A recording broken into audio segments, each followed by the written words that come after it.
¿Cómo sería hoy México de no haber sido conquistado en 1521 según el indigenismo?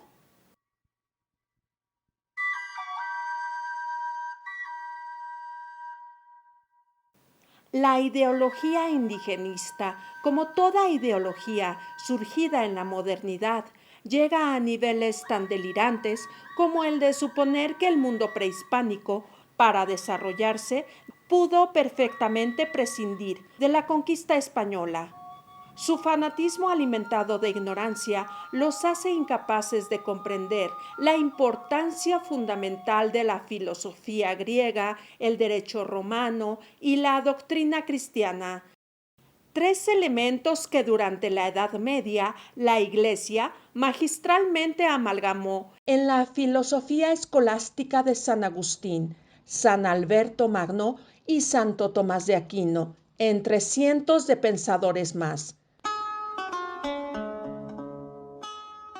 Estos logros del pensamiento, llevados hasta los rincones de medio mundo por el Imperio español, hicieron posible que Occidente alcanzara todas las bondades de la civilización que hoy utilizamos y presumimos. Un ejemplo de delirio indigenista está en las disparatadas afirmaciones del filósofo nacionalizado mexicano Enrique Dussel.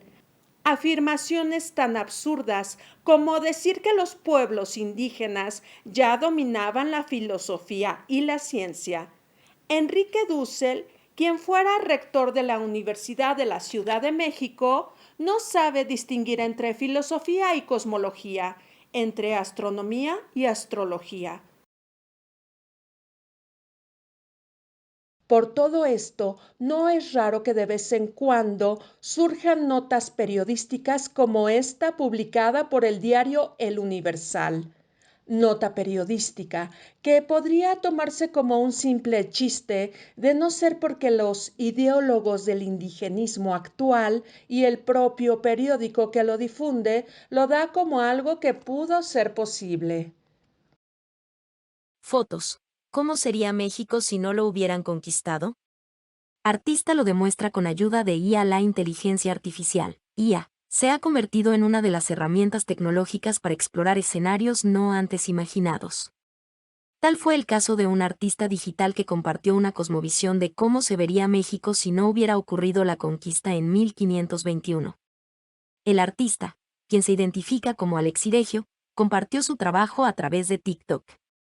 En las ilustraciones fue posible observar diferentes aspectos como la arquitectura, cultura y tecnología, sin influencia del mundo europeo.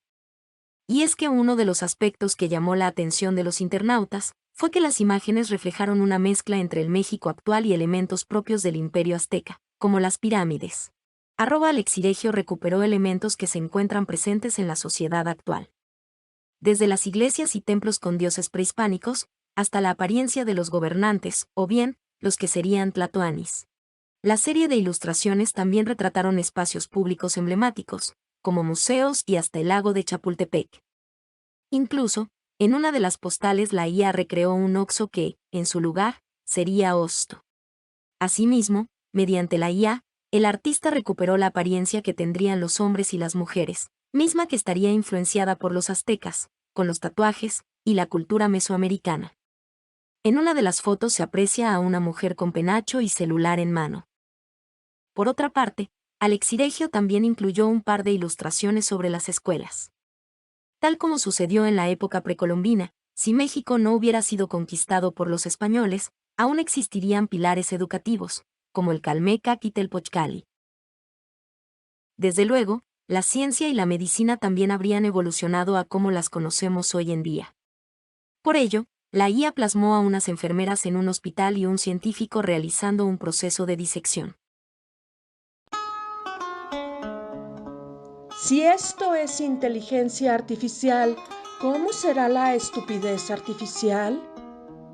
Estas imágenes no son otra cosa más que un remedo de Los Picapiedras, serie animada de televisión, donde lo único que los hacía cavernícolas es su estilizada vestimenta, mientras disfrutaban de todas las ventajas de la vida moderna, incluyendo de la cultura y el concepto de la familia, un concepto construido por el cristianismo durante la Edad Media.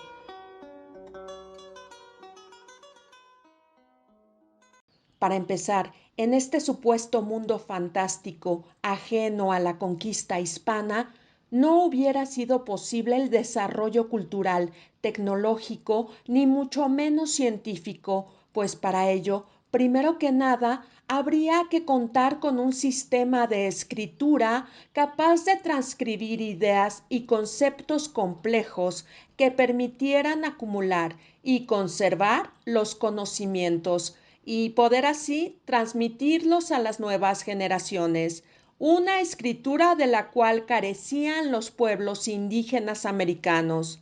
Sus primitivos sistemas de escritura a base de símbolos apenas eran capaces de transmitir ideas muy simples, por lo que sus conocimientos y su cultura solamente podían transmitirse de generación en generación de manera oral.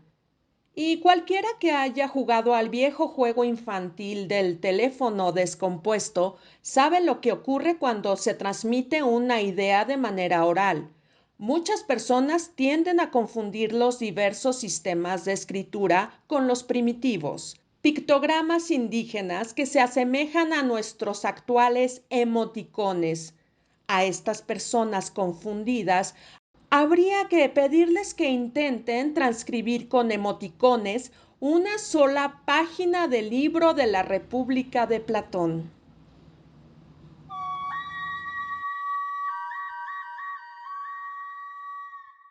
Para que el desarrollo científico hubiera sido posible, habría además que desacralizar la naturaleza, es decir, dejar de creer que detrás de cada fenómeno natural hay una divinidad responsable. Ejemplo claro de esa cuestión es el ridículo culto neoindígena a la Pachamama o a la diosa Madre Tierra, que el actual indigenismo le rinde culto hoy. ¿Qué caso tiene estudiar las técnicas de la agricultura si todo es una obra sobrenatural de la Madre Tierra? Este principio les llevó a los pueblos precolombinos a negociar de manera terrible con sus sanguinarios dioses, en vez de tratar de descifrar las leyes de la naturaleza. El desarrollo tecnológico y científico solo pudo ser posible cuando el cristianismo platónico aristotélico concluyó que solo existe un Dios único. Este Dios creador ha creado el universo y las leyes que lo rigen, y el hombre, por ser creado a imagen y a semejanza de Dios, puede descubrir esas leyes y utilizarlas en su beneficio. Por esta razón, de no haber llegado España con la civilización grecorromana católica, posiblemente los indígenas aún estarían por salir del Paleolítico. Por lo tanto, descartemos la ciencia y la tecnología que permitiría que en este supuesto mundo hubiera luz eléctrica y motores y vehículos, además de que las culturas precolombinas desconocían siquiera el uso de la rueda, así que quitemos teléfonos celulares, automóviles y bicicletas. Tampoco podría haber comercio, pues para que existieran tiendas con amplia oferta de productos como estas, primero que nada debería desarrollarse un sistema monetario global, como el creado por el Imperio Español, sistema tan importante y tan fundamental para desarrollar el comercio a gran escala que el propio Imperio chino tuvo que copiarlo e incluso adaptarse y depender de él y de las propias monedas españolas. El poderoso imperio chino durante el siglo XV se había estancado por carecer de un adecuado sistema monetario. De no ser por las normas económicas diseñadas por España y sus sabios de la Universidad de Salamanca, China se hubiera colapsado económicamente. Así que descartemos este tipo de comercios. Tampoco podrían tener templos similares a catedrales como lo sugiere esta absurda imagen, pues la arquitectura precolombina carecía de elaborados sistemas de construcción, por ejemplo, el del concreto, el del arco y la bóveda, de columnas, contrafuertes y cadenas. Y si por ello no les fue posible construir acueductos o puentes, muchísimo menos hubieran podido construir una iglesia, una catedral o un rascacielos. En cuanto a lo social, hay que decir que en el caso del mundo náhuatl y su sistema educativo, entre comillas, no es como se la imagina el indigenismo delirante de cafetería. En realidad, la educación en el mundo indígena en nada se asemeja a una escuela o a una universidad como las entendemos actualmente. Calmecac y Telpochcali eran más parecidos a un sistema de enseñanzas más similar al de los Boy Scout, con la diferencia de que lo que más se enseñaba en estas escuelas era hacer la guerra. Después de todo, ¿qué se podía enseñar en una sociedad donde no se conocía la escritura compleja y ninguna de las ciencias? Por supuesto que esos lugares de enseñanza eran exclusivos para los hombres. Las mujeres, por ser consideradas seres de segunda categoría, su educación se limitaba a aprender a través de sus madres las labores domésticas. Ni por asomo hubieran podido surgir entre los pueblos indígenas mujeres tan cultas y doctas como Sor Juana Inés de la Cruz, Santa Teresa de Jesús o Beatriz Galindo, llamada la Latina. Pero lo más importante de todo es que gracias a la conquista española de los territorios hispanizados fue posible la supervivencia de los pueblos indígenas, salvaguardar gran parte de su cultura al gramatizar sus lenguas y el mestizaje que caracteriza a toda Hispanoamérica, cosa que no sucedió en los sitios conquistados por el mundo anglosajón, como en Norteamérica, África o Australia, donde su población nativa fue destruida casi por completo junto con sus culturas.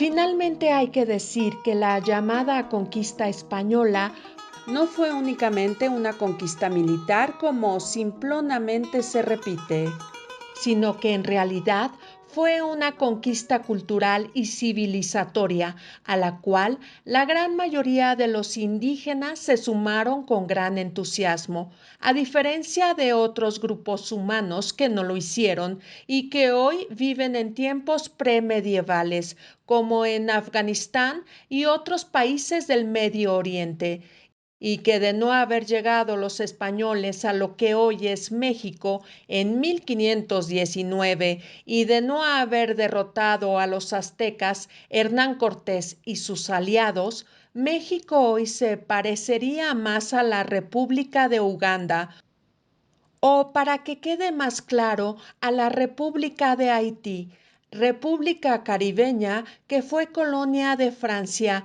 y que hoy es la nación más atrasada y más pobre del continente americano. Pensar o el tan solo sugerir que el mundo precolombino fue mejor al mundo novohispano es un insulto a la inteligencia, pero sobre todo es un insulto a los propios indígenas que, según esta idea, Se dejaron con docilidad cambiar su maravilloso modo de vida por la insignificante civilización cristiano-hispana, o dicho de otro modo, que 500 españoles fueron capaces de obligar a millones de indígenas a cambiar su maravillosa civilización por la cultura hispano-grecorromana.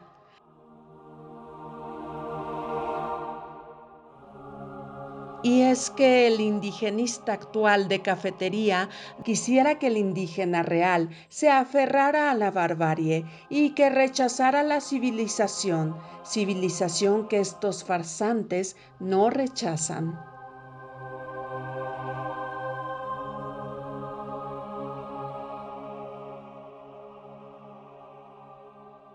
Sociedad Cervantina de México. Los invitamos a suscribirse al canal